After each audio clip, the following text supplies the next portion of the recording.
Hello అండి, అందరికీ welcome to కుచ్చు స్పెషల్ డిషెస్.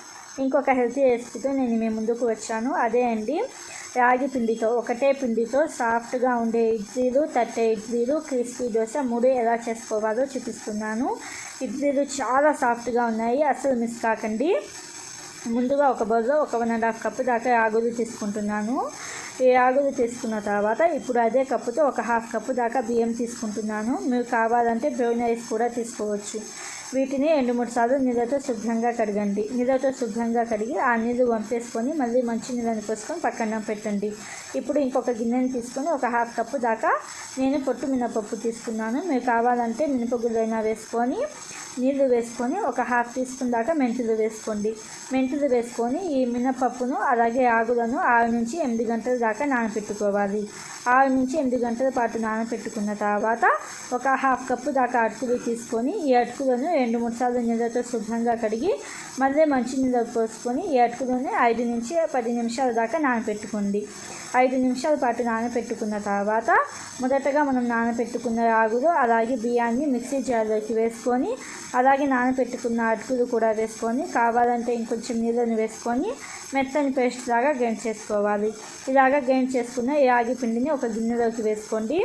ఈ పొట్టు మినపప్పును కూడా 2-3 సార్లు నీళ్ళతో శుభ్రంగా కడిగి ఈ మినపప్పును కూడా మిక్సీ జార్లోకి వేసుకొని కొంచెం నీళ్ళని వేసుకొని మెత్తని పేస్ట్ లాగా గ్రైండ్ చేసుకున్న ఈ మినప్పిండిని కూడా రాగి పిండిలోకి వేసేసి ఒక 2-3 నిమిషాల పాటు పిండిని బాగా కలపాలి. ఇలాగ బాగా కలపడం వలన పిండి అనేది బాగా పులుస్తుంది.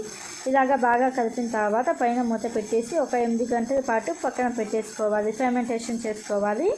8 గంటల తర్వాత చూపిస్తున్నాను, చూడండి పిండి ఎంత బాగా పులిసిందో. ఇలాగ పులిసిన పిండిని ఒకసారి బాగా కలపండి. ఇలాగ ఒకసారి బాగా కలిపిన తర్వాత పిండి కన్సిస్టెన్సీ అనేది మనకు మామూలు ఇడ్లీ పిండి కన్సిస్టెన్సీలోకి లాగే ఉండిద్ది.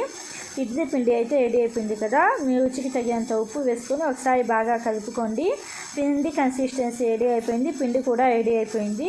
ఇప్పుడు ఇదే పిండితో మనము తట్టె ఇడ్లీలు చేసుకోవచ్చు, అలాగే దోశలు కూడా వేసుకోవచ్చు. ఇడ్లీ ప్లేట్స్కి కొంచెం ఆయిల్ అప్లై చేసేసి ఇలాగా ఇడ్లీలాగా ఉడికించుకోవాలి. మంట మీడియం ఫ్లేమ్లో పెట్టేసి 8 నిమిషాల పాటు ఉడికించుకోండి. మీకు తట్టె ఇడ్లీల కోసం తట్టె ఇడ్లీలు చేసుకునే ప్లేట్ లేకపోతే ఆవిరి కుడుములు చేసుకుంటాం కదా, ఈ ఆవిరి కుడుములు చేసుకునే ప్లేట్లోకి ఒక 2 క్లాత్స్ని తడి చేసేసి నీళ్ళు మొత్తం బాగా పిండుకొని 2-3 గరిటెల రాగి పిండి వేసుకోండి.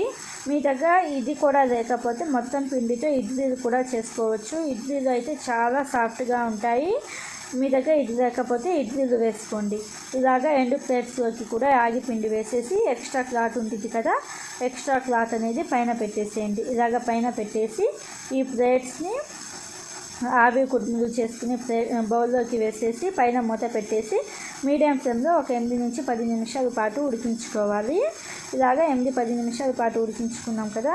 మీకు ఇడ్లీలు చూపిస్తున్నాను చూడండి. ఇలాగ ఒక స్పూన్తో చూడండి, మనకి స్పూన్కి బ్యాటర్ తగలట్లేదు అంటే మనకి ఇడ్లీలు ఉడికాయి అని అర్థం. దోశల కోసం దోశ పెనం అనేది బాగా వేడి అయిన తర్వాత దోశలాగా వేసుకొని మంట మీడియం ఫ్లేమ్లో పెట్టేసి ఉడికించుకోవాలి. ఇలాగా ఉడికించుకుంటే దోశలు రెడీ అయిపోతాయి, అలాగే ఇడ్లీలు కూడా రెడీ అయిపోయాయి. ఇప్పుడు ఈ తట్టె ఇడ్లీల కోసం ముందుగా పైన ఉన్న ఎక్స్ట్రా క్లాత్ తీసేయండి.